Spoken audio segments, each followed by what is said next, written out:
علیکم دوستوں، کیا حال چال ہے؟ ٹھیک ٹھاک ہیں آپ؟ امید کرتا ہوں سب ٹھیک ٹھاک ہوں گے۔ آج میں آپ کو ایک کہانی سناتا ہوں کہ ایک عورت کے دو جوان بیٹے تھے۔ ایک تو پڑھ لکھ کر کسی دفتر میں نوکر ہو گیا اور دوسرا شہر میں راج کا کام کرنے لگا۔ بابو تو کوٹ پاجامہ سردی اور ٹوپی پہنتا اور راج گیری کرنے والا تھا اور پگڑی۔ ایک دفعہ سردی کا موسم آیا اور بابو کے لیے ماں نے کشمیر سے پٹو کا کوٹ لیا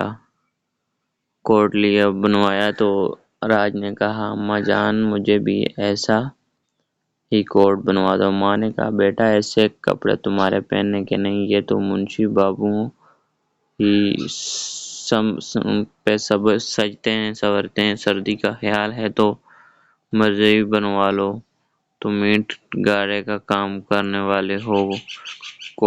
کوٹ اور پاجامہ بھلا وہاں کیا کام دے گا؟ ماں کی یہ بات سن کر غیرت والے بیٹے نے دل میں کہا، افسوس میں نے کیوں نہ پڑھ لیا کہ اب بھلے ماسوں کے کپڑے بھی پہن نہیں پا سکتا۔ یہ سوچ کر اس نے پہلے تو رات کے وقت کسی سے پڑھنا شروع کیا۔ جب اچھی طرح حرف پہچاننے لگا تو راج گیری چھوڑ کر مدرسے میں داخل ہوا اور 12 برس میں ایم اے پاس کر کے کسی اچھے عہدے پر نوکر ہو گیا۔ ایک غریب آدمی کے مکان کی چھت ٹوٹ گئی تھی اور وہ اس پر گھاس پھوس بچھا رہا تھا کہ اتفاق سے ایک سیاح امیر بھی ادھر آ نکلا اور کہا، بھلے آدمی، اس گھاس پھوس سے بارش کیا رکے گی؟ پکی چھت بنوا لو تو ٹپکنے کا اندیشہ نہیں رہ جاتا۔ غریب نے جواب دیا، جناب آپ کا بھی فرمانا تو بے شک بجا ہے اور میں بھی جانتا ہوں، مگر حضور میرے پاس پکی چھت بنوانے کے لیے پیسے نہیں ہیں۔ امیر نے پوچھا، پکی چھت پر کیا لاگت آئے گی؟ غریب نے جواب دیا، جناب 150 روپے تو لگ ہی جائیں گے۔ یہ سن کے امیر نے جٹ جیب میں سے 150 روپے کے نوٹ نکال کر اس غریب کے حوالے کر دیے، جاؤ اس سے اپنا کام چلاؤ۔ جب امیر نوٹ دے کر چلا گیا تو غریب کے پیٹ میں چوہے دوڑنے لگے۔ یہ تو بڑا سخی دولت مند تھا، اگر میں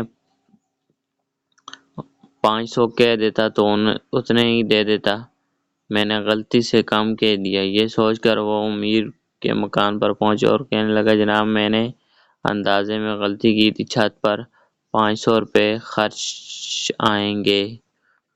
امیر نے کہا، وہ 150 کہاں ہیں؟ غریب نے نوٹ نکال کر پیش کیے تو امیر نے جیب میں رکھ کر کہا، جاؤ، مجھے اتنی توفیق نہیں کہ 500 دے سکوں، کوئی اور اللہ کا بندہ دے دے گا۔ غریب بہت گھبرایا مگر امیر نے ایک نہ سنی۔ آخر پچھتاتا اور یہ کہتا ہوا گھر کو پلٹ کر آیا کہ امیر کی کوئی خطا نہیں، یہ میرے ہی لالچ کی سزا ہے۔ ایک کسان کی کھیت میں کسی امیر کے گھوڑے گھس گئے، جنہوں نے کچھ تو روند کر اور کچھ چر کر کھیت کا ستیہ ناش کر دیا۔ کسان غصے سے بھرا ہوا امیر کے پاس گیا اور کہا کہ آپ کے گھوڑوں نے میرا کھیت تباہ کر دیا۔ امیر نے کہا، تمہارے خیال میں کتنا نقصان ہوا ہوگا؟ کسان نے کہا، 50 روپے کا۔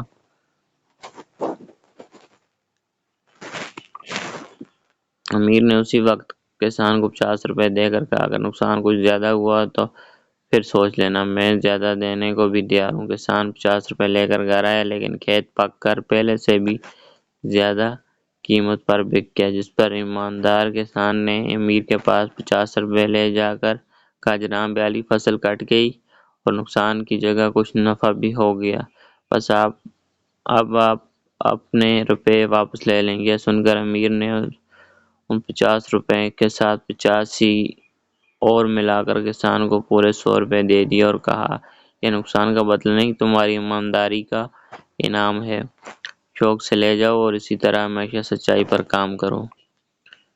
ایک بادشاہ خود تو رحم دل اور نیک مزاج تھا، مگر اس کا بیٹا اتنا بے رحم اور مزاج کے، جب دیکھو غصے میں تیری چڑھائے، نوکروں کو ڈانٹتا ٹپتا مارتا پیٹتا ہی نظر آتا۔ بادشاہ کو یہ خبر پہنچی تو بہت رنج ہوتا، بہتر اشاروں میں سمجھاتا، مگر بیٹے پر ذرا اثر نہ ہوتا۔ تھوڑے عرصے بعد شہزادے کے ہاں لڑکا پیدا ہوا۔ اتفاق دیکھیے اس کے خدمتدار